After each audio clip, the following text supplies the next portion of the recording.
And the latest deadly shooting by federal agents in Minneapolis has increased the odds of a government shutdown. Some Democrats refuse to support funding for the Department of Homeland Security, but Republicans need that bipartisan support to keep several key government agencies open, something that will continue to follow. In the wake of ICE's abuses and the administration's recklessness, the Senate must not pass the DHS budget as currently written and must be reworked to rein in and overhaul ICE to ensure the public's safety. The Democrats have raised an objection with the DHS funding bill.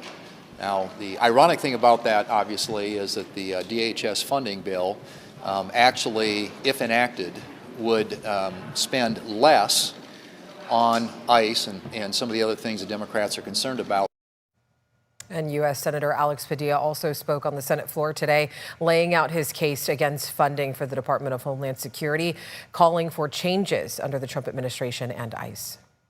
When the President of the United States and the Vice President of the United States responds to an incident like that by messaging to federal agents, don't worry, you have complete immunity.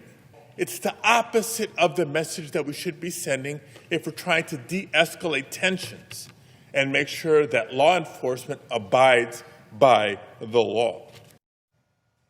Now, this Friday is the deadline for Congress to pass a funding package, or there could be a partial government shutdown.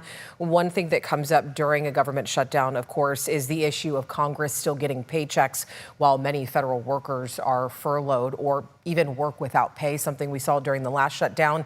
A viewer actually reached out to us asking for us to explain why Congress isn't affected. So take a look at this. According to Article 1, Section 6 of the U.S. Constitution, members of Congress must be paid.